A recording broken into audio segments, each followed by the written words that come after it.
Subhanallah, subhanallah, alhamdulillah, Allahu akbar. Allahumma salli ala Sayyidina Muhammad wa ala ali Sayyidina Muhammad kama sallaita ala Ibrahim wa ala ali Ibrahim wa barik ala Sayyidina Muhammad wa ala ali Sayyidina Muhammad kama barakta ala Ibrahim wa ala ali Ibrahim fil alamina innaka Hamidum Majid. Alhamdulillah, sebelum kita mulakan boleh beri respon sama ada jelas atau tidak. Masya Allah. Anda di mana? Okey, mungkin boleh jawab salam saya dulu. Bismillahirrahmanirrahim. Assalamualaikum warahmatullahi wabarakatuh. Subhanallah, alhamdulillah. Okey, jika jelas boleh jawab salam, kemudian nyatakan anda daripada mana, jelas atau tidak. Subhanallah. Pagi ni kita bersiaran secara langsung melalui FB page Ustazah Asma Harun dan juga Instagram Ustazah Asma Harun. Okey, semua okey ya? Okey. Facebook nanti kita tengok.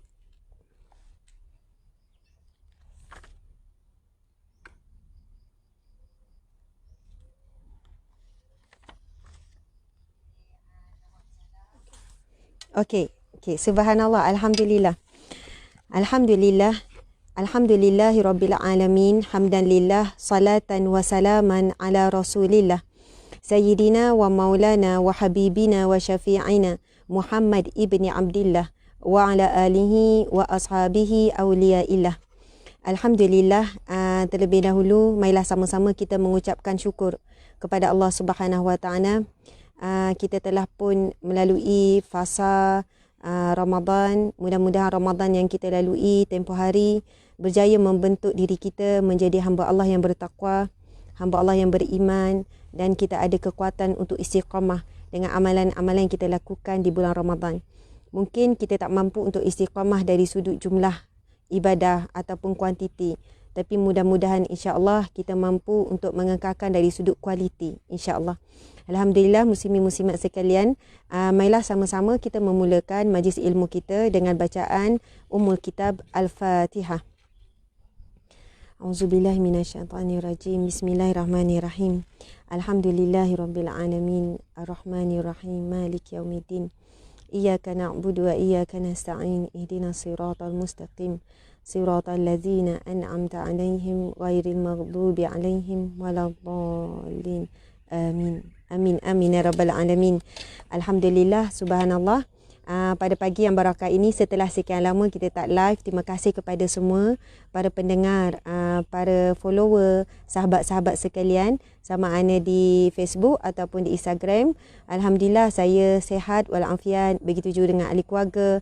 Jadi saya juga mendoakan muslimin-muslimat, sahabat-sahabat, ibu ayah, anak-anak sekalian juga dalam keadaan sentiasa sihat, tenang, bahagia dalam jagaan Allah Subhanahu Wa Taala. Alhamdulillah. Jadi apa khabar ya semua? Insya-Allah. Alhamdulillah. Memang ramai juga yang tanya-tanya kenapa Ustazah diam selepas Syawal, kenapa tak ada live. Saya juga sebenarnya sedang menyusun beberapa langkah lah, menyusun jadual, dan dalam tempoh tersebut saya juga mengikuti banyak kuliah-kuliah, pengajian-pengajian. Jadi kadang-kadang kita pun perlu recharge kan. Dalam keadaan kita sibuk menyampaikan, kita terleka, kita terlalai dalam proses untuk belajar, untuk menuntut ilmu dan sebagainya. Jadi insya-Allah, subhanallah, alhamdulillah, kita akan mula balik sesi pengajian secara live. Memang itulah jadual yang disusun, lebih kurang 10 hari selepas Aidilfitri kita akan mulakan insya-Allah. Jadi sebagai permulaan mukadimah pada kali ini, saya membawakan tajuk berkenaan dengan amalan ahli syurga. Subhanallah. Nanti kita akan bagi penjelasan sikit kenapa tajuk ini kita pilih. Alhamdulillah, muslimin-muslimat sekalian, mungkin masing-masing tengok ada kelainan lah, sebab sebelum ni saya live di rumah. Latar belakang tu rumah lah. Ruang tamu, lepas tu ada rak-rak buku, macam tu lah kan. Jadi pada kali ini saya sedang bersiaran secara langsung daripada Villa Kiambang. Villa Kiambang Indah. Ya, nama. Villa Kiambang. Villa ni Nantilah kita tunjuk sikit suasananya memang cantik, damai, tenang. Tak jauh pun daripada rumah saya. Maksudnya rumah saya lebih kurang dalam 2 minit macam tu je. Sangat dekat. Ia bertempat di Madrasah Az-Zain, sekitar Jalan Senawang Paroi. Mungkin orang Seremban tahulah tempat mana bila sebut Madrasah Az-Zain. Biasa Syekh Nuruddin turun, ada kuliah di sini dan banyak program lah, ceramah-ceramah yang dibuat di surau Madrasah Az-Zain ni. Begitu juga Madrasah Az-Zain ni ada pelajar tahfiz tapi sekarang ni cuti. Jadi baru ni ada urusan dengan owner Datuk Datin Haji Zu dengan isteri Puan Datin Azina. Jadi alhamdulillah mereka pun tawarkan ustazah, bolehlah buat live di tempat ni, lagipun tak guna sekarang. Wilayah ni memang biasanya hujung minggu, subhanallah hujung minggu ada memang penuh lah. Orang buat family day, program kenduri kahwin dan sebagainya. Jadi dalam tempoh PKP ni tidak ada program dan sebagainya. Jadi alhamdulillah mungkin saya akan terus bersiaran di sini. Kita ubah-ubah je. Nampaklah suasana hijau pagi ni pun cuaca redup. Nampak redup kan, ada pokok-pokok menghijau dan sebagainya. Jadi alhamdulillah, mudah-mudahan ini satu permulaan yang baiklah bagi kita. InsyaAllah kita sentiasa memanfaatkan setiap hari yang Allah berikan adalah untuk memulakan sesuatu dengan lebih baru, segar dan bermanfaat, insyaAllah, dengan semangat. Alhamdulillah, muslimin muslimat sekalian, tajuk adalah berkaitan dengan amalan ahli syurga. Subhanallah, bila sebut tentang bab syurga, semua orang nak syurga. Saya nak, tuan-tuan puan nak, anak kecil pun kalau kita tanya mereka dah mula faham syurga itu tempat yang indah. Kalau kita tanya pelaku maksiat sekalipun, kamu nak tak masuk syurga? Yang sedang melakukan maksiat, yang sedang mabuk, yang sedang apalah, dalam keadaan terpalik dengan dosa dan sebagainya, masih tidak tutup aurat, masih tidak menunaikan solat contohnya kan. Kalau ditanya soalan nak tak syurga, jawapannya semua nak. Bahkan kalau kita tanya takut tak neraka, semuanya takut. Tidak ada yang berani menyatakan saya tak heran syurga, saya tak nak syurga, tak ada. Walaupun dalam keadaan sedar atau tidak, bahkan di bawah, di luar kesedaran contohnya. Seorang muslim yang sedang mabuk contohnya kerana minum arak ataupun mabuk dadah contohnya, kalau kita tanya walaupun dalam keadaan tidak sedar 1%, bila sebut pasal syurga mesti insya-Allah akan jawab nak syurga. Bila sebut pasal neraka, semua orang tak mahu. Apapun agama, apapun kefahaman, apapun bangsa dalam dunia ni, boleh dikatakan semua faham syurga itu ada tempat yang indah dan neraka itu ada tempat yang menakutkan, menggerungkan, menyakitkan dan sebagainya. Masya Allah, muslimin muslimat sekalian. Jadi bila sebut pasal syurga, kita semua nak. Kita semua mengimpikan syurga. Kita nak masuk syurga sekeluarga. Kita nak adik-beradik kita masuk syurga. Kita nak ibu ayah kita, kawan-kawan kita. Bahkan antara sifat ataupun ciri ahli syurga, dia menginginkan syurga bukan untuk dirinya saja, tapi untuk semua orang. Dan dia tidak akan melabelkan orang itu ahli neraka ataupun dia ni tak layak masuk syurga dan sebagainya. Bahkan dia ada cita-cita ataupun hasrat, semangat yang mana semangat itu ditunjukkan oleh Rasulullah sallallahu alaihi wasallam. Bila Rasulullah sallallahu alaihi wasallam melihat siapa pun di kalangan manusia, sama ada manusia itu masih buruk akhlaknya, belum mengucap syahadah, tapi Nabi sallallahu alaihi wasallam melihat mereka itu semua itu adalah sasaran untuk didakwah, adalah manusia yang perlu diusahakan, manusia yang perlu diajak kepada kebaikan, manusia yang ada peluang untuk syurga Allah, untuk pengampunan Allah Subhanahu wa taala. Allahu akbar, masya-Allah. Jadi muslimin muslimat sekalian, kita insya-Allah ada sifat seperti itu dalam hidup seharian, sama ada kita jumpa secara fizikal ataupun kita jumpa di alam maya, kita melihat keburukan manusia di alam maya hari ini. Bulan Ramadan hari itu kalau kita nak sebut satu-satu terlalu banyak isu, tak pernah habis kan, isu tentang bab apa pun. Dan setiap kali Allah memperlihatkan kita di wall Facebook ataupun di Instagram keburukan-keburukan maksiat manusia, apakah reflect kepada diri kita? Sama ada bila kita lihat kita sama menghina, teruknya, dahsyatnya, memang tak tahu malu, dan kita menambah dengan tulisan, ataupun sekadar kita cakap seorang, apakah reflect kita dengan apa yang kita lihat? Subhanallah. Sebab bagi orang yang melakukan dosa, maksiat, keburukan, itu memang itu adalah ujian bagi dia, khusus untuk dia. Dalam keadaan tersebut, bila diperlihatkan secara luas, ia sekarang menjadi ujian bagi kita, bagi sesiapa yang melihat. Tapi Allah sedang melihat bagaimana respon kita, bagaimana reflect kita. Subhanallah. Jadi cuba kita perasan, cuba kita lihat diri kita sekarang, kita ada auto apa? Auto reflect negatif ataupun auto reflect positif. Subhanallah. Bukan maksudnya kita ni semua nak Subhanallah. Bukanlah maksudnya kita ni nak positif dalam setiap keadaan walaupun keadaan tu negatif. Tapi permulaan kita untuk respon itu menunjukkan bagaimana jiwa kita. Ada setengah orang bila tengok keburukan, dia terus subhanallah, ya Allah berilah dia hidayah, ya Allah kalau dia dapat hidayah, ya Allah ramainya orang boleh berubah kerana dia berubah. Contoh kan, bila kita nampak memang ada satu benda yang saya pun tengok di Facebook baru ni, contohnya dan benda ni secara umum ya, sampai tengok tu kita rasa macam ada ya umat Islam kita yang begini, yang terlalu dahsyat begini, bahkan lebih dahsyat daripada bukan Islam dari sudut hilang sifat malu, dari sudut hilang sifat malu. Contohnya ada produk yang dielankan oleh pasangan suami isteri dalam keadaan yang menghina diri sendiri, dalam keadaan yang jijik lah, dalam keadaan lucah dan sebagainya. Di sana kita boleh lihat hinaan, kecaman yang begitu banyak. Begitu juga ada yang dalam keadaan tersebut masih lagi, saya doakan kamu berdua dapat hidayah. Subhanallah, kita akan jumpa selit-selit doa-doa macam tu. Mudah-mudahan kamu berdua dapat petunjuk daripada Allah. Mudah-mudahan kamu berdua sempat bertaubat. Tapi di sana ada juga kecaman, neraka, dipanggil dengan panggilan yang binatang-binatang tertentu semua. Subhanallah, memang mereka melakukan kemungkaran. Tapi dalam masa sama, kemungkaran seseorang jangan mengheret sama kita melakukan kemungkaran. Tidak ada ruang untuk kita jadikan sebab ataupun alasan kukuh untuk kita sama-sama berkata keji di atas perbuatan keji orang lain. Subhanallah.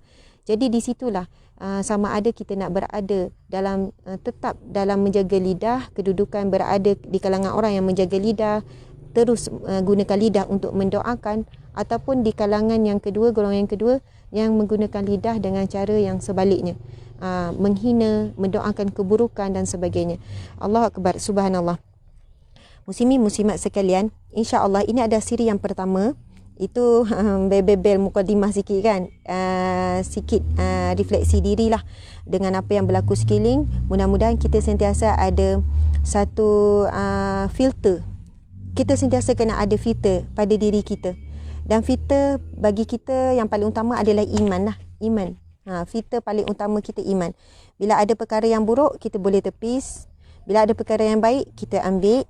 Bila ada perkara yang perlu kita doakan, kita doakan dan doakan kebaikan. Maksudnya iman ni kita faham, iman ini adalah satu benda yang diikrarkan, tasdiq bil qalbi, yang dibenarkan dalam hati, iqrar bil lisan disebutkan pada lidah, wal amalu bil jawarih, dan kita perlu buktikan dengan perbuatan. Sebab itu bila seseorang itu ada iman, nanti kita sentuh sikit. Bila seseorang itu ada iman, bukti keimanan dia tu boleh terlihat, boleh diukur. Kita sendiri ukur, jangan ukur orang lain, ukur diri sendiri. Dengan respon, dengan akhlak, dengan kata-kata, dengan pandangan. Subhanallah. Iman ini kalau dari sudut bahasa kepercayaan, keyakinan, kita tahu. Kepercayaan, keyakinan kepada apa? Kepada Allah Subhanahu Wa Taala. Bila kita sebut yakin, percaya kepada Allah, ini secara umum. Definisi iman tu memang luas, terlalu banyak. Dari segi pandangan ulama, para sahabat Nabi, kebanyakannya mendefinisikan iman, ada definisi yang banyak, walaupun berbeza tetapi menjurus kepada yang sama. Ya, iman itu percaya dan yakin.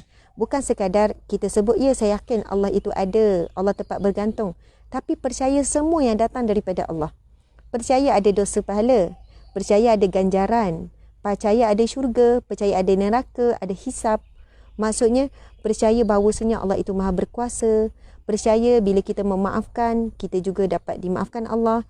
Percaya bila kita memberi, Allah akan lipat gandakan.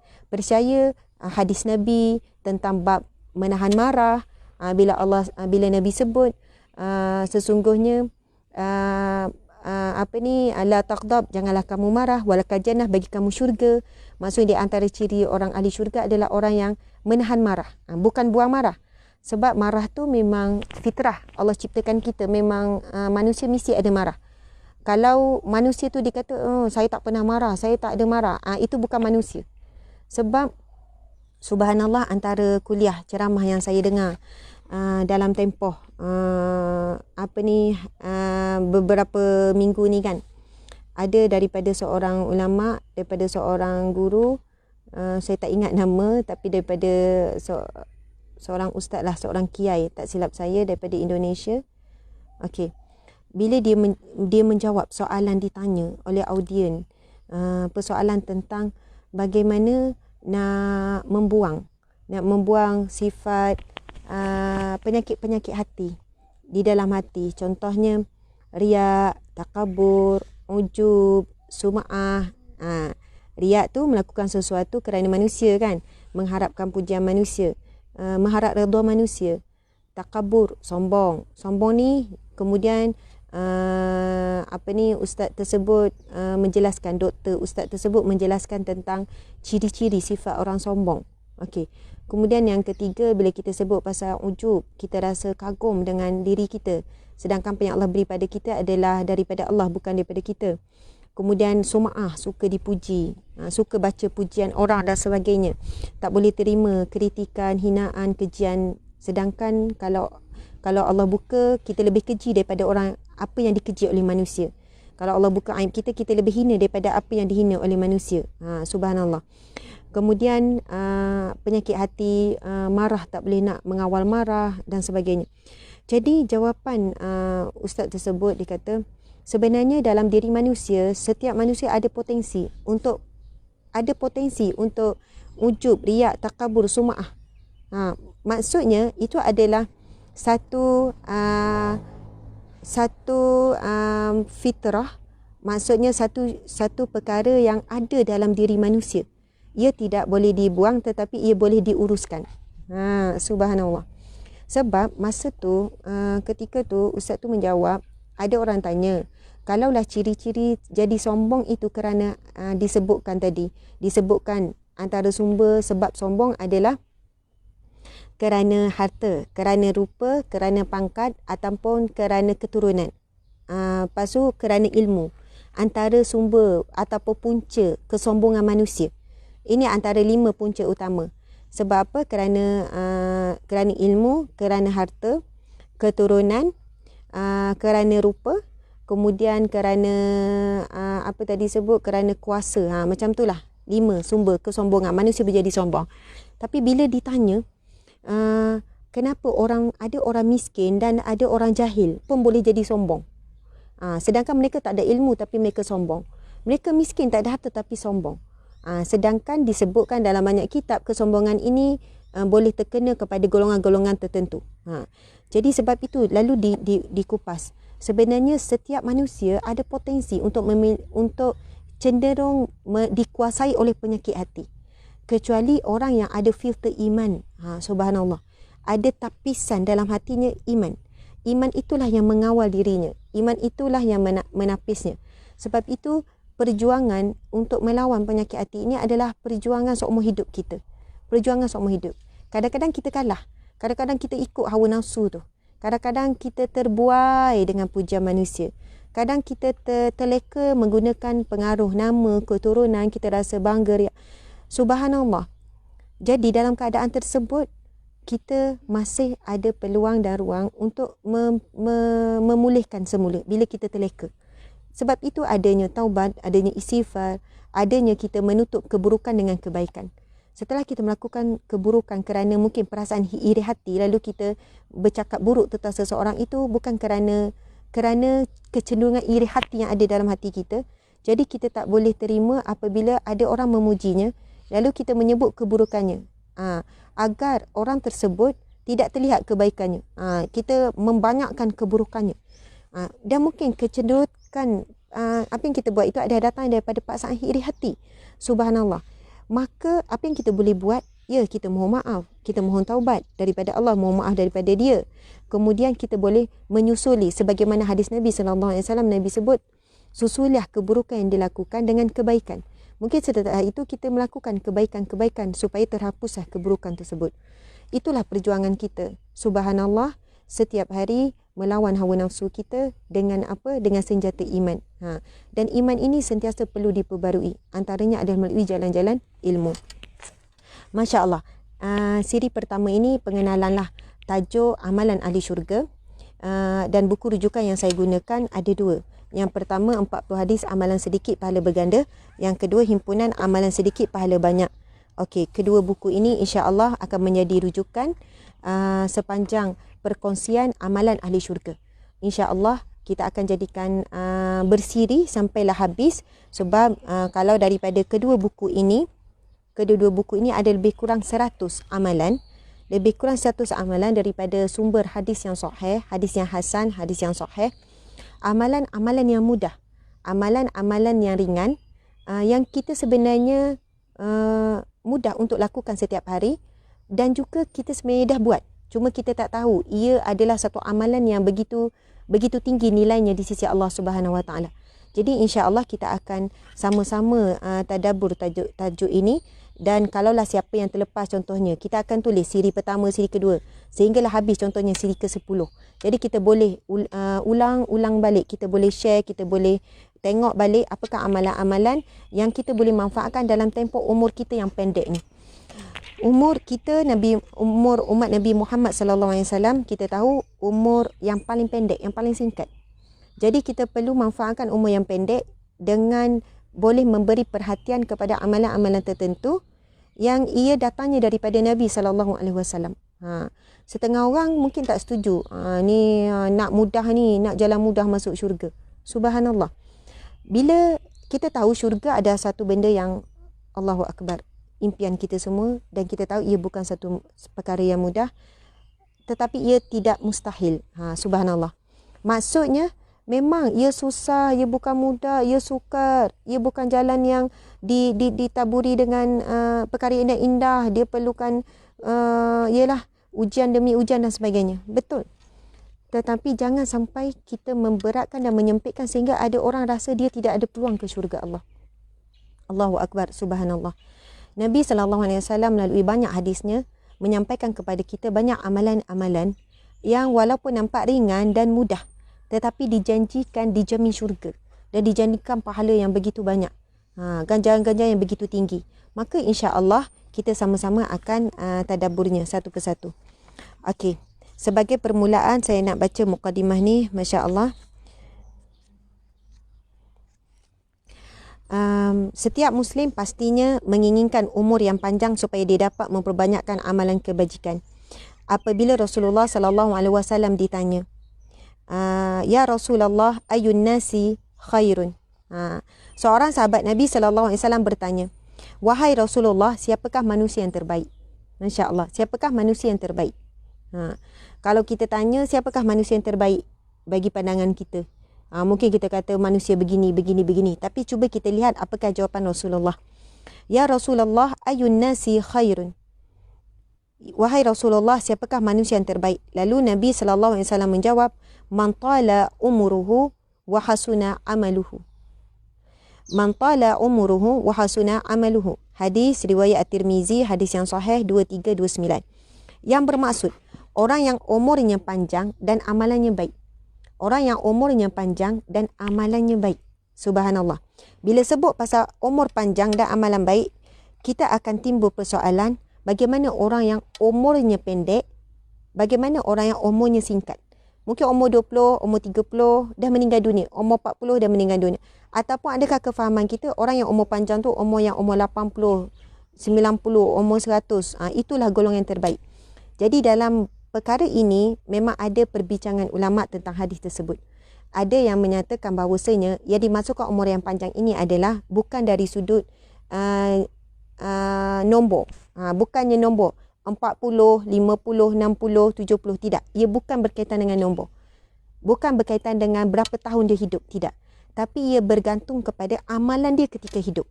Yang mana ada orang dia melakukan amalan walaupun dia sempat hidup 30 tahun, 40 tahun, tetapi setelah dia mati, dia tetap mendapat pahala-pahala amalan tersebut. Pahalanya masih berterusan. Jadi kalaulah sehingga nak tunggu kiamat, mungkinlah dia berada di alam barzah 40,000 tahun, 50,000 tahun. Dia tetap dicatat amal-amalannya. Kerana itu hadis Nabi SAW disebut, Nabi menjawab, orang yang umurnya panjang dan amalan yang baik. Subhanallah. Jadi kerana itu di sana adanya panduan-panduan, wasiat-wasiat daripada Rasulullah SAW berkaitan dengan amalan-amalan yang mana bila kita melakukannya, walaupun setelah kita mati, masih dapat pahala berterusan. Ataupun amalan yang nampak sedikit, nampak kecil, kita akan baca nanti. Amalan tu nampak kecil, baru kita tahu, ya Allah, besarnya pahalanya. Subhanallah. Allahu Akbar. Rasulullah SAW telah memberitahu kepada kita semua bahawa had umur umatnya adalah di antara 60 hingga 70. Itu dalam satu hadis Nabi SAW. Umur umatku, Nabi kata, adalah sekitar 60 hingga 70. Tidak seperti umur umat-umat terdahulu. Tetapi Rasulullah SAW juga menunjukkan kepada umatnya amalan-amalan dan kata-kata yang sedikit dan mudah, tetapi mengandungi pahala yang besar, di samping amalan-amalan itu boleh menghapuskan dosa. Dengan ini dapatlah seseorang itu menggandakan pahala amalannya walaupun umurnya pendek berbanding umur umat-umat terdahulu. Subhanallah, Allahu Akbar. Dan kita tahu konsep kebaikan dan keburukan di dalam Islam ini unik, special. Subhanallah. Ia berdasarkan satu hadis Nabi SAW. Riwayat Bukhari. Hadis riwayat Bukhari, hadis 7501. Hadis tersebut yang berbunyi, saya baca terus terjemahan ya. Dah mula panas sikit ni. Bismillahirrahmanirrahim, daripada Abu Hurairah bahawa Rasulullah SAW bersabda, Allah berfirman, jika hamba-Ku ingin melakukan keburukan, jangan kamu catat dosanya sehingga dia lakukan. Jika dia lakukan, catatlah satu dosa. Jika dia tinggalkan kerana-Ku, catatlah satu pahala untuknya. Jika dia ingin, iaitu berniat melakukan kebaikan dan belum melakukannya, catatlah untuknya satu pahala. Jika dia lakukan, catatlah untuknya 10 pahala sehingga 700 kali ganda. Subhanallah, Allahu Akbar. Hadis riwayat Bukhari 7501. Subhanallah, saya akan baca sekali lagi buat muslimin-muslimat sekalian supaya kita bagi perhatian. Isi kandungan dalam hadis yang baru kita bacakan, ia sangat banyak, sangat tinggi nilainya. Subhanallah. Ini adalah merupakan hadis kudusi. Hadis kudusi, iaitu firman Allah Subhanahu Wa Taala yang disampaikan dalam bentuk hadis Nabi SAW. Jadi, ia adalah satu pernyataan direct daripada Allah Subhanahu Wa Taala kepada kita semua, Sekali lagi, insya-Allah kita sama-sama, dan siapa yang ada bersama boleh tulis nota ya. Insya-Allah di penghujung kita sama-sama akan membacakan 1-2 soalan. Kita akan cuba ya. Kalau siapa ada yang kita akan habiskan lebih kurang dalam, kita akan cuba sekarang pukul 10. Setiap kali kita beri saran adalah 1 jam. Jadi 9.30, 10.30 kita akan habis. Okey. Sekali lagi ya, kita akan tengok apakah yang disampaikan oleh Allah Subhanahu Wa Taala. Daripada Abu Hurairah radhiyallahu anhu bahawa Rasulullah SAW bersabda, Allah berfirman, jika hamba-Ku ingin melakukan keburukan, jangan kamu catat dosanya sehingga dia lakukan. Masya Allah. Pertama, Allah berfirman, Allah berfirman, apabila hamba-Ku ingin melakukan keburukan, jangan kamu catat dosanya. Jangan dicatat dosanya. Kecuali setelah dia melakukan. Jika dia lakukan, catatlah baginya satu dosa. Subhanallah. Bila lakukan, catat satu dosa. Namun jika dia tinggalkan kerana-Ku, catatlah satu pahala untuknya. Subhanallah. Contoh, ada seseorang dia berniat untuk melakukan keburukan. Masya Allah, Allahu Akbar. Terlalu banyak. Contohlah apa-apalah kan. Dia berniat untuk tulis sesuatu. Ataupun dia berniat nak tengok dekat telefon. Dia berniat, dia rasa okey nak masuk bilik, nak tutup pintu, dan dia berniat nak tengok benda yang tak elok. Benda yang sia-sia, benda yang bermaksiat contohnya, apa-apa sajalah. Kemudian bila dia nak masuk dalam bilik, dia naik tu, kemudian dia tinggalkan. Subhanallah. Allah berfirman, jika dilakukan catatlah satu dosa, jika dia tinggalkannya kerana-Ku, catatlah satu pahala untuknya. Subhanallah. Meninggalkan satu perbuatan buruk yang kita terlintas untuk buat, terus dapat pahala. Dicatat pahala. Subhanallah. Jika dia ingin, Allah berfirman lagi, jika dia ingin ataupun berniat melakukan kebaikan dan belum melakukannya, catatlah untuknya 1 pahala. Allahu Akbar. Masya Allah.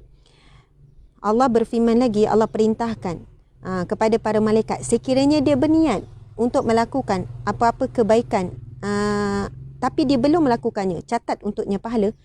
Namun jika dia lakukan, catatlah untuknya 10 pahala. Sehingga 700 kali ganda. Masya Allah, Allahu Akbar. Bayangkan muslimin muslimat sekalian, Allah berfirman kepada hamba, sekiranya hambaku ingin melakukan keburukan, jangan catat lagi sehingga dia lakukan. Dan bila dia lakukan, catat 1 saja. Dan sekiranya dia meninggalkan keburukan yang dia niat tadi tu nak buat, dia niat saja nak buat, kemudian dia tinggalkan, dia tak jadi nak buat, Allah berfirman, catat baginya 1 pahala. Lalu Allah menyambung lagi firman-Nya, sekiranya hamba-Ku ingin berniat melakukan kebaikan, catat baginya pahala. Belum buat lagi, dah dapat pahala siap-siap. Dan sekiranya ia melakukan apa yang diniatkan tersebut tentang kebaikan tu, catat baginya 10 kali. Bezanya sangat banyak. Kalau buat dosa, catat 1 saja. Tapi bila buat pahala, apa yang diniatkan terus dicatat 10 pahala, sehingga berapa? 700 kali ganda. Okey. Subhanallah, daripada hadis ini, apa yang boleh kita buat? Apa yang kita boleh buat supaya kita berada di golongan tersebut? Golongan yang kedua, insya-Allah. Selalu saya share juga dalam ceramah. Dah banyak kali juga saya share, balik ni kita terus buat. Bukan balik saya lah. Kalau balik, tuan-tuan duduk kat rumah kan, terus ambil kertas, ambil pen. Cuba tulis apakah kebaikan yang kita nak buat setiap hari. Cuba tulis. Bermula daripada bangun tidur sampai tidur balik. Tulis saja perancangan kebaikan yang kita nak buat setiap hari. Contoh, bangun seawal pagi pukul 4.30. Bangun solat tahajud. Buat solat taubat. Tulis saja. Kemudian apa lagi yang kita nak niat nak buat setiap hari? Nak buat sedekah subuh contohnya. Lepas tu nak solat sunat duha 4 rakaat. Solat sunat zuhur, sebelum zuhur 4 rakaat contoh. Kita tulis saja senarai kebaikan kita nak buat setiap hari. Setiap hari nak menyampaikan ilmu, setiap hari nak ada kuliah. Setiap hari apa saja kebaikan kita nak niatkan. Lepas tu kita tampal di satu sudut rumah kita. Sama ada dalam bilik ke, kat mana ke, buat cantik ke, buat biasa terpulang. Subhanallah, mudah-mudahan sama ada sebelum tidur ataupun bangun daripada tidur, kita baca list kebaikan kita nak buat tu. Kita baca dengan niat yang betul-betul, niat yang sungguh-sungguh. Kita betul-betul nak buat, bukan main-main, bukan baca main-main je. InsyaAllah saya nak buat ni. InsyaAllah, Alhamdulillah dah dapat pahala ni. Tak boleh begitu. Maksudnya, apa yang Allah sebut dalam hadis ini adalah dia betul-betul berniat nak buat. Dan Allah Maha mengetahui sama ada seorang hamba itu dia mempermainkan niat ataupun dia buat betul-betul. Dia betul-betul niat nak buat. Subhanallah. Contoh, kita bangun pagi, kita pun tengok list yang kita buat tu, yang kita tampal tu kan. Ya Allah, insya-Allah. Kalau sebelum tidur dia dah niat dah, ya Allah, insya-Allah nak bangun awal, ya Allah, nak ni. Nak bangun awal, ya Allah, insya-Allah, nak bangun pukul 4, nak bangun tahajud, nak bangun ni sekian. Okey, tiba-tiba tak terkejut. Niat dia tu memang nekat, tapi tak terkejut sungguh-sungguh. Dah pasang jam apa semua. Tapi kalau dah terkejut tutup jam, maksudnya dia bukan sungguh-sungguh lah tu. Ini tak sedar langsung, sedar subuh. Ya Allah, dah subuh. Tetapi mudah-mudahan tergolong dalam golongan ni. Telah dicatat baginya pahala. Telah dicatat pahala. Subhanallah. Sebab dia niat sungguh-sungguh. Tapi kalaulah dia memang terkejut, dia bangun kemudian dia tutup, dia sambung balik tidur, itu mungkinlah bukan tergolong dalam kalangan ni. Jadi subhanallah, bangun pagi kita niat, ya Allah, insya-Allah hari ini nak solat duha 4 rakaat. Insya-Allah hari ini nak bantu pemudahkan urusan orang. Insya-Allah sekian. Tapi kalau ditakdirkan dia tidak mampu, ada sesuatu yang menghalang, mudah-mudahan kita tergolong di kalangan orang yang tetap diberikan pahala tu siap-siap. Subhanallah. Jadi itulah konsep dosa pahala yang begitu unik di dalam Islam. Di situ ada rahmat Allah yang begitu besar. Di situ kita boleh lihat betapa Allah Subhanahu Wa Taala ingin buka ruang dan peluang jalan menuju ke syurga Allah lebih luas. Dan Allah menyempitkan jalan ke nerakanya. Sebenarnya memang kalau kita lihat, jalan menuju ke syurga Allah itu lebih luas, lebih banyak berbanding dengan jalan menuju ke neraka. Dan sedaya upayanya Allah ingin menyempitkan jalan ke neraka supaya tidak dilalui, supaya tidak ditempuh oleh manusia. Masya Allah. Jadi sebagai kita pula, sebagai manusia, permudahkanlah manusia lain untuk menempuh jalan ke syurga. Ringankanlah pendengarannya, ringankanlah hatinya, Kalau dia baru nak berubah, ringankanlah, permudahkanlah dia untuk berubah. Bagilah sokongan, bagilah kata-kata yang baik. Subhanallah, bimbinglah dengan sabar. Bersabarlah menanti perubahan-perubahan seterusnya. Sebab kita tidak boleh melakukan kekerasan ataupun paksaan kepada seseorang tersebut dalam keadaan dia belum bersedia, bimbang dia akan patah. Dia akan berpatah balik dan sebagainya. Masya Allah, subhanallah. Muslimi, muslimat. Saya pun dah berpeluh-peluh dah ni. Kita tengok soalan lah pula. Ada soalan tak?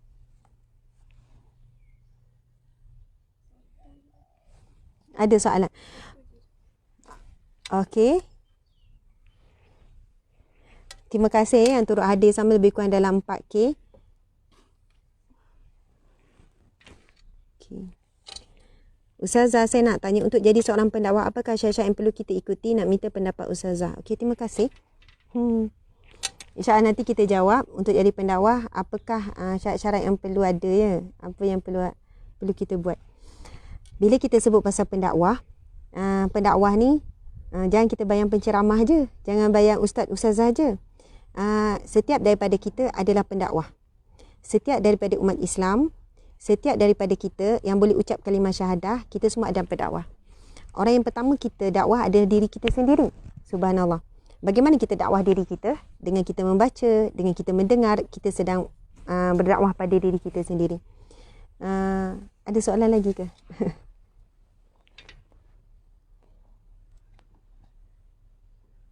Okey, subhanallah.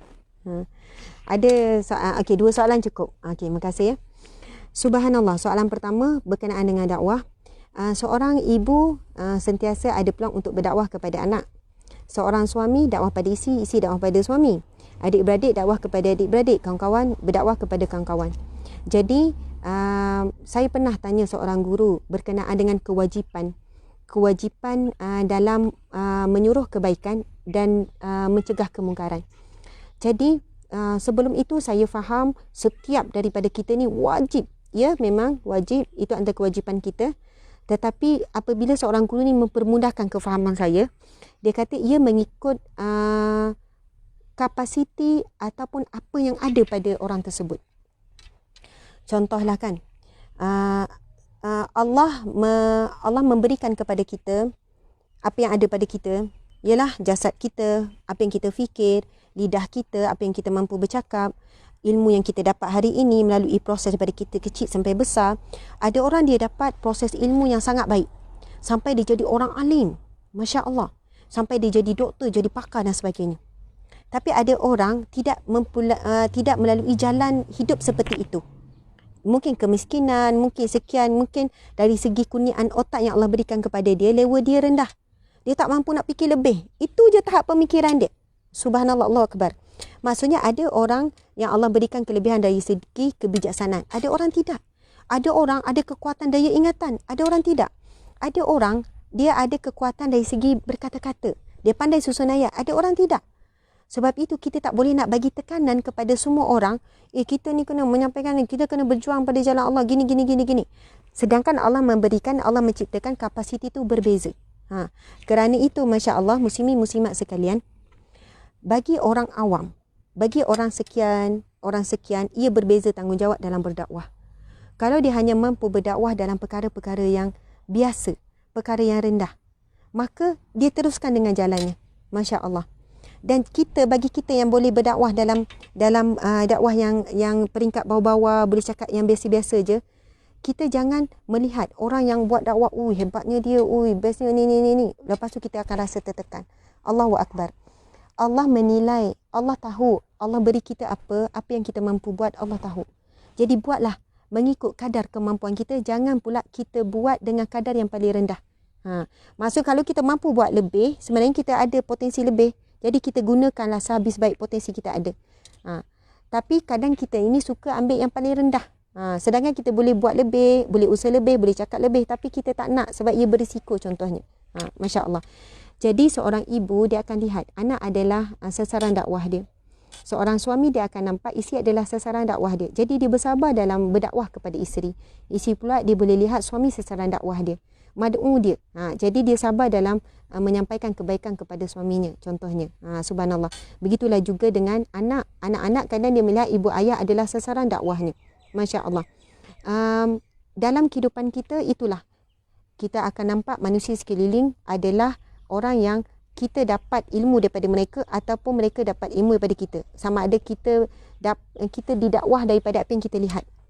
Kan kita keluar contoh. Kita pergi ke jalan, kita akan nampak orang sekeliling. Kita boleh nampak cara orang bawa kereta. Kita pergi isi minyak, kita boleh nampak. Sebab itu antara yang dijawab. Ada seorang Nabi bila ditanya, kamu siapakah yang banyak mendidik kamu, diri kamu? Lalu dia kata, manusia sekeliling yang banyak mendidikku. Bagaimana? Apabila aku melihat keburukan pada manusia, maka ia memberi pendidikan kepadaku. Apabila aku melihat kebaikan kepada manusia, pada manusia, maka ia juga memberi ilmu kepadaku. Subhanallah. Jadi rupanya Allah bagi kita nikmat mata bukan hanya untuk melihat keindahan-keindahan alam, melihat antaranya adalah daripada mata zahir, ia akan terpancar kepada mata hati kita. Subhanallah. Mata zahir melihat, mata hati lalu bagi reflect apa? Bila melihat keburukan, kita doa supaya kita tidak tergolong di kalangan orang yang melakukan keburukan dan kita mendoakan. Subhanallah. Bila kita melihat sesuatu kebaikan, melihat orang yang begitu pemurah, subhanallah, pemurahnya dia ya Allah. Subhanallah, banyaknya harta dia ya Allah. Lalu kita pun kata ya Allah, berikanlah aku harta yang barakah supaya aku boleh membantu lebih ramai orang. Subhanallah. Alhamdulillah pada pagi ini juga saya ada baca satu kata-kata yang sangat baik. Barang siapa yang banyak merenung ke dalam dirinya, nescaya dia akan mudah memaafkan orang dan bersangka baik kepada orang dan mendoakan kebaikan orang. Masya Allah. Saya ulang lagi sekali. Barang siapa yang banyak merenung tentang dirinya, merenungi dirinya, keburukannya, kekurangannya. Dia bukan merenung keburukan, kekurangan orang, tak. Mengenangkan dirinya. Maka apabila dia diuji dengan orang yang menghinanya contohnya, lalu dia akan lebih mudah untuk memaafkan. Kalau dia melihat ada satu keburukan pada manusia, dia lebih mudah untuk bersangka baik. Lalu mendoakan kebaikan. Kalau kita bersangka buruk, kita tak akan mudah mendoakan orang. Orang yang suka bersangka buruk, melihat zahir buruk manusia, lalu bersangka buruk dan berkata buruk, dia sangat sukar untuk mendoakan kebaikan orang. Tapi kalau seseorang itu dia melihat keburukan seseorang, lalu dia kata, itu mungkin satu keburukan dia. Aku tidak melihat di sebalik keburukannya mungkin ada 10 kebaikan dia. Kalau kita nak cuba fikir bersangka baiklah. Ya Allah, buanglah keburukannya itu ya Allah. Bayangkan ya, dan kita tahu ada satu hadis Nabi SAW, Nabi bersabda, sesungguhnya doa seseorang saudara kepada saudara yang secara sembunyi ada doa yang dimakbulkan Allah. Kita tahu hadis tersebut, hadis yang sahih. Ia ada satu doa yang dimakbulkan Allah. Lalu ada malaikat yang akan berdiri pada kepalanya lalu mengatakan amin, dan bagi kamu juga apa yang didoakan. Sebab itu Masya Allah, kalau kita faham kita ada iman, apa maksudnya kita percaya dengan hadis Nabi tersebut tentang doa yang mustajab. Apa dia? Doa yang didoakan kepada saudaranya secara sembunyi, malaikat akan mendoakan kita semula. Maka kita akan melihat rupanya peluang yang Allah sediakan di sebalik keburukan manusia itu, iaitu doa. Masya Allah. Sebab kalau kita melihat orang yang baik, kadang kita, kalau lihat orang baik, kita akan tengok, baiknya, sekadar tu je lah. Dia ni bagusnya, baiknya, Masya Allah. Kita nak doakan apa? Dia dah baik. Tapi kalau kita doakan pun, boleh dan sangat bagus. Tapi bila kita diperlihatkan oleh Allah melalui Facebook ke, Instagram ke, melalui apa ke, keburukan manusia, di situ sebenarnya kalau kita faham, konsepnya adalah Allah sedang buka kita peluang untuk mendoakan kebaikan. Mendoakan kebaikan. Ya Allah beri dia hidayah. Ya Allah bagilah dia dapat pakai tudung elok. Daripada kita kata, baik tak pakai. Ada muslimat kita pakai tudung nampak telinga kan. Pakai tudung nampak leher. Kadang tu kita kata, ya Allah pakai tudung apa nampak leher macam ni. Pakai tudung apa nampak telinga macam ni. Pakai tudung apa. Contohlah kan. Kita cakap begitu, apa yang kita dapat? Rasanya kita dapat apa? Dapat dosa, dapat pahala ataupun tak dapat apa-apa. Sia-sia saja. Kemungkinan dapat dosa, wallahu alam. Catatan dosa pahalanya wallahu alam kan. Itu ada penilaian Allah. Jadi, tapi sudah pasti dapat pahala. Confirm dapat pahala kalau kita doakan kebaikan. Sebab ini disebut dalam hadis Nabi. Ya Allah berilah dia petunjukmu ya Allah agar dia boleh tutup aurat dengan sempurna ya Allah. Mungkin dia ada salah faham ni pasal aurat ni. Ya Allah berilah kekuatan dia untuk tutup aurat dengan baik ya Allah. Subhanallah. Bila kita belek tu kan, kita jumpa dalam 20 contoh. Ada orang yang pakai gitu. Pakai baju ketat. Allahu Akbar, ramainya muslimat kita. Minta maaf, ada trend baju raya satin tu kan. Baju raya kain satin. Lepas tu pakai tudung kecil. Lepas tu nampak bentuk badan. Bila tengok tu, ramainya muslimat kita. Ramainya wanita Islam kita pakai ni. Bila belek, Allahu Akbar. Gambar raya yang dikongsi dan sebagainya. Jadi setiap kali kita tengok tu, rupanya Allah bagi peluang kita untuk doakan kebaikan. Dan doa itu akan kembali kepada kita semula. InsyaAllah zuriat keturunan kita akan dijaga oleh Allah. Dia bukan sekadar kembali pada diri kita. Dia akan kembali kepada zuriat keturunan anak-anak kita juga. Allahu Akbar, subhanallah. Muslimin muslimat sekalian, itu antara jawapan secara ringkas soalan pertama. Soalan yang kedua, Ustazah, bagaimana keadaan orang yang suka menghina orang miskin? Subhanallah. InsyaAllah sebelum saya jawab soalan tu, saya nak baca beberapa hadis Nabi tentang amalan ahli syurga.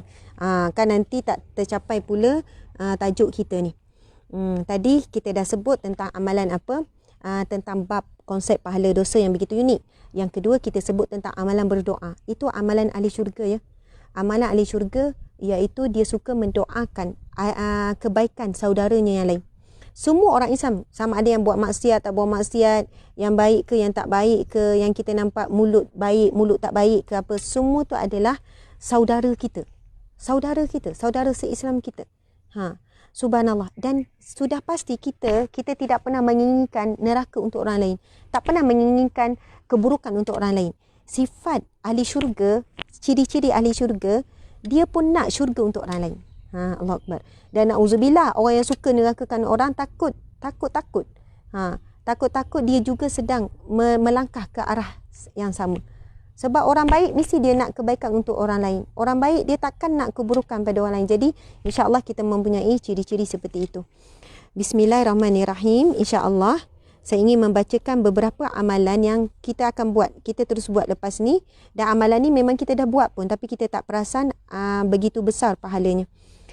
Berkaitan dengan azan. Okey, pertama berkaitan dengan azan. Hadis Nabi SAW, riwayat An-Nasa'i, hadis yang sahih 646. Bismillahirrahmanirrahim. Wal muazzinu yughfaru lahu bimaddi sawtihi wa yusaddiquhu man sami'ahu min ratbin wa yabisin wa lahu mislu ajri man shalla ma'ahu. Sadaqa Rasulullah SAW.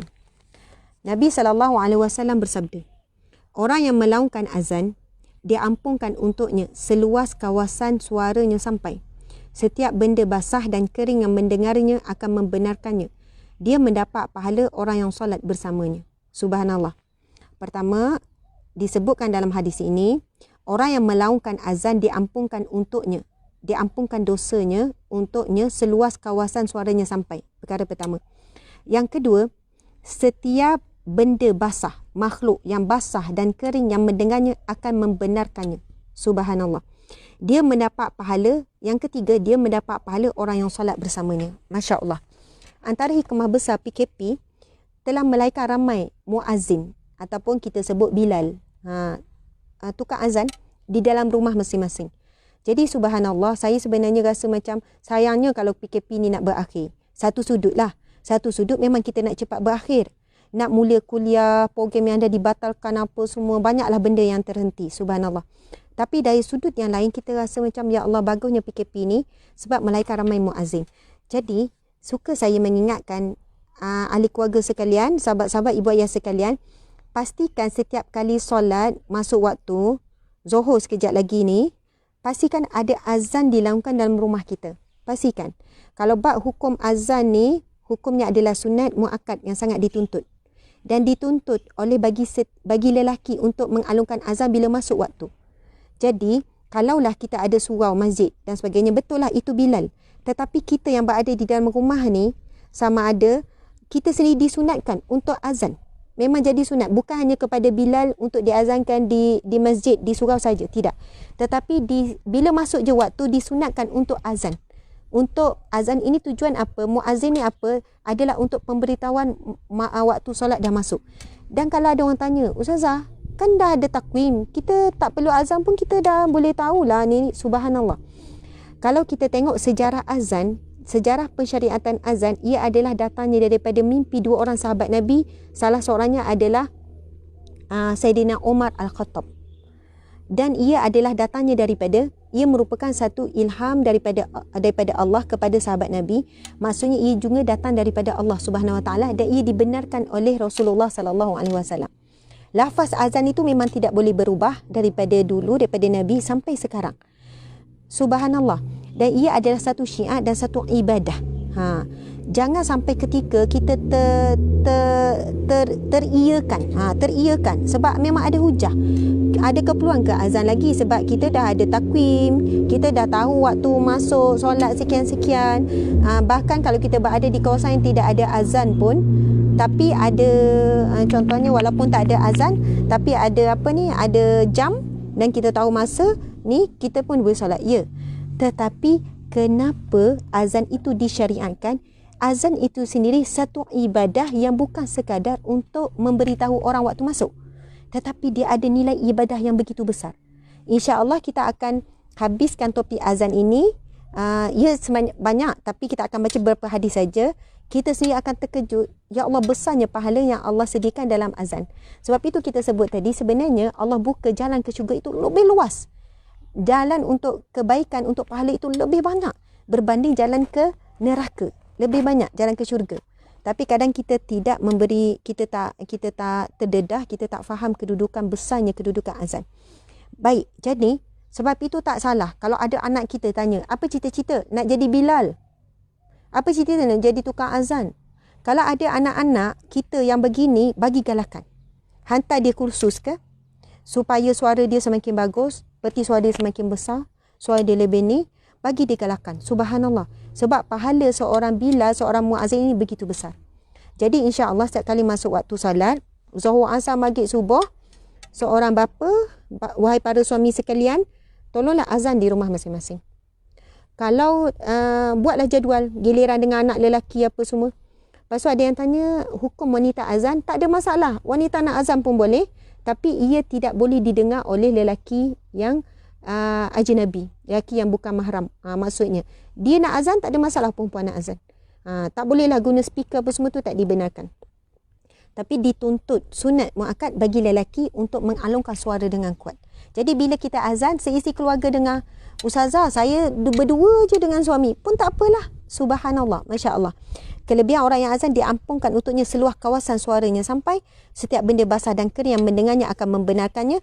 Dia mendapat pahala orang yang solat bersamanya. Ya Allah, besarnya pahala wahai para lelaki sekalian bagi anda yang mengalungkan azan. Okey, subhanallah. Seterusnya kita akan baca kelebihan menjawab azan. Okey, di sebalik azan. Bismillahirrahmanirrahim. Nabi SAW bersabda, Iza qala al-mu'azinu Allahu Akbar, faqala ahadukum Allahu Akbar, Allahu Akbar. Kita tahu. Nanti kita akan baca. Summa qala ashhadu an la ilaha illallah, qala ashhadu an la ilaha illallah. Summa qala ashhadu anna Muhammadar Rasulullah, qala ashhadu anna Muhammadar Rasulullah. Summa qala hayya 'alas salah, qala la haula wala quwwata illa billah. Summa qala hayya 'alal falah, qala la haula wala quwwata illa billah. Summa qala Allahu Akbar, qala Allahu Akbar, Allahu Akbar. Summa qala la ilaha illallah, qala la ilaha illallah. Min qalbihi dakhalal jannah. Allahu Akbar. Subhanallah. Muslimat sekalian,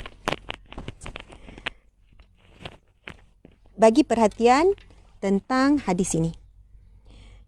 Nabi SAW bersabda, sekiranya muazzin menyebut Allahu Akbar, Allahu Akbar, lalu salah seorang dari kamu berkata Allahu Akbar, Allahu Akbar, kemudian muazzin menyebut asyhadu an la ilaha illallah, lalu dia juga sebut asyhadu an la ilaha illallah. Kemudian muazzin menyebut asyhadu anna Muhammadar Rasulullah, lalu dia juga menyebut asyhadu anna Muhammadar Rasulullah. Kemudian muazzin sebut hayya 'alas salah, lalu dia sebut la haula wala quwwata illa billah. Kemudian muazzin sebut hayya 'alal falah, lalu dia sebut la haula wala quwwata illa billah. Kemudian muazzin sebut Allahu Akbar, Allahu Akbar, lalu dia sebut Allahu Akbar, Allahu Akbar. Lalu muazzin sebut la ilaha illallah, lalu dia pun sebut la ilaha illallah. Dan dia sebut semua itu dari hatinya. Nabi sebut min qalbihi. Dia sebut semua tadi tu daripada hatinya tu. Dakhalal jannah. Pasti dia akan masuk syurga. Subhanallah, Allahu Akbar. Hadis yang sahih riwayat Muslim 850. Hadis riwayat Muslim, hadis yang sahih 850. Kalau siapa yang nak cari rujukan hadis ni. Nabi sebut daripada awal. Barang siapa yang bila dia dengar muazzin sebut, yang kita belajar tu, jawab azan tu, dan Nabi sudahkan hadis tersebut. Dan dia sebut, daripada hatinya semua tu, pasti dia masuk syurga. Min qalbihi dakhalal jannah. Daripada hatinya dakhalal jannah. Pasti dia akan masuk syurga. Subhanallah. Sebab itu kita namakan kuliah kita ini adalah amalan ahli syurga. InsyaAllah kita semua adalah bakal ahli syurga Allah Subhanahu Wa Taala. Mudah-mudahan kita masuk syurga sekeluarga. Jadi apa amalan yang kita telah amalkan selama ini, tinggal lagi perkukuhkan, kuatkan.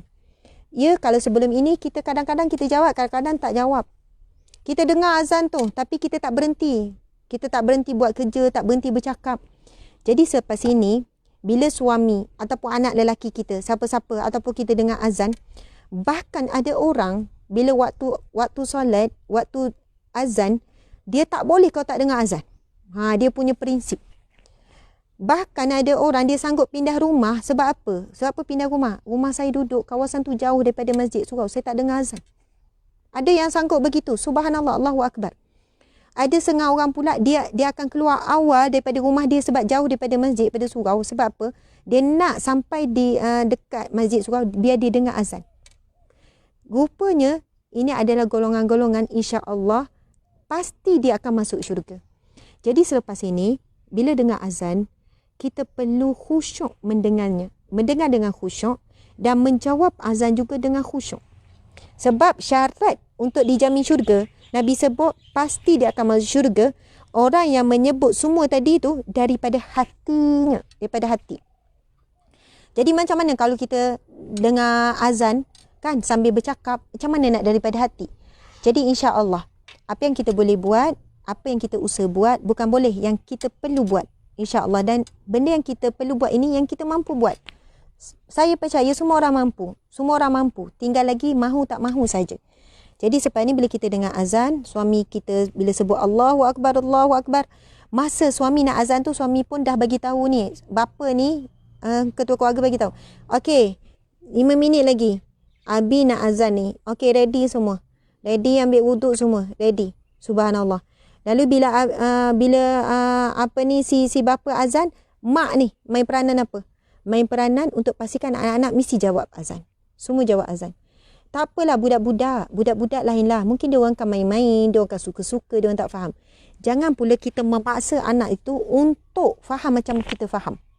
Jadi bagi masa dia orang sampai ketika sampailah dah seminggu buat, 2 minggu buat, 3 minggu buat, barulah sampai ke peringkat kita mula serius. Supaya kita suruh bila jawab tu jangan main-main ni sekian-sekian. Subhanallah. Mula daripada diri kita dulu.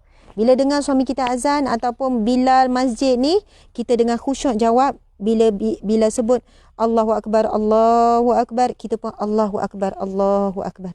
Bila sebut tu kita hayati. Bila sebut asyhadu an la ilaha illallah, kita pun sebut asyhadu an la ilaha illallah. Kalau sebelum ni kita jawab asyhadu an la ilaha illallah, asyhadu an la ilaha illallah, asyhadu anna Muhammadar Rasulullah, la haula wala. Selepas ini insya-Allah kita ubah cara kita menjawab azan dengan khusyuk daripada hati. Asyhadu an la ilaha illallah wa asyhadu anna Muhammadar Rasulullah. Hayya 'alas la haula wala quwwata illa billah. Allahu Akbar, Allahu Akbar. La ilaha illallah. Allahu Akbar. Kalimah akhir tu. La ilaha illallah. InsyaAllah selepas ini kita akan berubah jadi apa? Orang yang menanti-nanti azan. Dan bila dia terlepas azan, dia rasa macam, ya Allah, ruginya aku terlepas azan.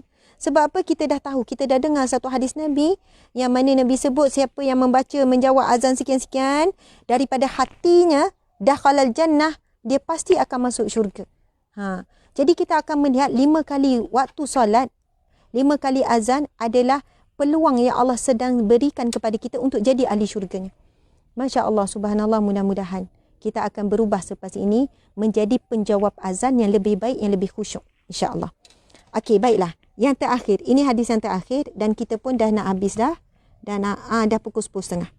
Okey. Bismillahirrahmanirrahim. Dah panas dah. Mesti orang kata kesian nampak ustazah panas je. Tak apa. Sebab nak habis dah. Nabi SAW bersabda, esok kita tukar bawah bumbung. Dia ada bawah bumbung ni. Bismillahirrahmanirrahim. Man qala hina yasma'un nida, Allahumma rabbi hazihi da'wati tamah wassalatil qa'imah ati Muhammadanil wasilata wal fadilah wa ba'athu maqaman mahmudan allazi wa'anta halat lahu syafa'ati yaumal qiyamah. Sadaqa Rasulullah sallallahu alaihi wasallam. Hadis sahih riwayat Bukhari 614. Hadis sahih riwayat Bukhari 614. Yang bermaksud, sesiapa yang berkata selepas azan, Allahumma rabba hazihi da'wati tamah. Siapa yang berkata doa selepas azan yang selalu kita baca tu, Allahumma rabba hazihi da'wati tamah wa salatil qa'imah sampai habis tu, Nabi sebut siapa yang membacanya sampai akhir pasti. Nabi sebut, saya tak bacalah tu, saya tak baca dia punya terjemahan tu. Masya Allah. Tapi nak baca terjemahan pun boleh. Sesiapa yang berkata selepas azan, Allahumma rabba hazihi da'wati tamah wa salatil qa'imah ati Muhammadani wasilata wal fadilah wa ba'athu maqaman mahmudan allazi wa'antah. Ya Allah, Tuhan yang mensyariatkan seruan azan dan sembahyang yang didirikan, kurniakanlah kepada Nabi Muhammad sallallahu alaihi wasallam wasilah dan kehormatan, dan letakkanlah baginda di tempat yang terpuji yang telah engkau janjikan. Pasti syafaatku merangkuminya pada hari kiamat. Subhanallah. Nabi SAW sebut, pasti siapa yang membaca doa setelah azan. Siapa yang membaca doa setelah azan, Nabi sebut, pasti syafaatku merangkuminya pada hari kiamat. Masya Allah. Hadis yang sahih. Azan tadi, kita dah dengar. Nabi kata, pasti baginya syurga. Pasti syurga untuknya. Siapa yang menjawab azan daripada hatinya. Jawab setiap kalimah azan tu. Dan Nabi sambung, hadis yang lain pula, Nabi sebut, barang siapa yang membacakan doa setelah azan, Allahumma rabba hazihi da'wati tamah sampai akhir, Nabi kata pasti syafaatku merangkuminya pada hari kiamat kelak. Maksudnya ini adalah golongan yang dijamin mendapat syafaat Nabi SAW. Allahu Akbar. Masya Allah. Muslimin muslimat sekalian, azan perkara biasa yang kita dah selalu dengar. Amalan jawab azan pun dah biasa. Amalan baca doa setelah azan juga biasa. Tetapi mudah-mudahan selepas ini dia naik pada tingkatan yang luar biasa. Sebab apa? Kita akan mula berubah menjawab azan dan membaca doa setelah azan dengan khusyuk. Sebab ia adalah satu golongan yang sangat kita dambakan. Golongan yang dijamin syurga. Kemudian yang kedua, golongan yang dijamin dapat syafaat Nabi sallallahu alaihi wasallam. Allahu Akbar. Mudah-mudahan apa yang kita kongsikan hari ini bermanfaat. Insya-Allah amalan yang nampak mudah dan ringan, tapi amalan itu mampu kita lakukan dan sentiasa kita lakukan. InsyaAllah kita berubah jadi lebih baik melalui azan. Azan adalah satu keajaiban. Satu sudut, dari sudut sains, ia adalah satu keajaiban. Lepas habis ceramah ni, kuliah ni, muslimin-muslimat sekalian, boleh cari Google dekat internet, boleh Google, YouTube, keajaiban azan dunia. Keajaiban azan. Saya selalu tunjuk. Kadang-kadang kita, anak-anak kita sama-sama tengok benda tu. Keajaiban-keajaiban ciptaan Allah. Cuba cari dekat YouTube, keajaiban ciptaan Allah. Antaranya adalah keajaiban azan. Azan ini telah terbukti ia adalah satu kitaran yang tidak mampu dijawab oleh saintis. Kerana ia berlaku setiap saat. Setiap saat di atas muka bumi Allah, setiap saat mesti ada azan. Kerana aturan itu diatur oleh Tuhan yang mengatur sekalian alam. Peredaran bulan, bintang, matahari dan semuanya. Masya Allah, Allahu Akbar. Kerana itu azan adalah satu keajaiban daripada Allah Subhanahu Wa Taala buat manusia.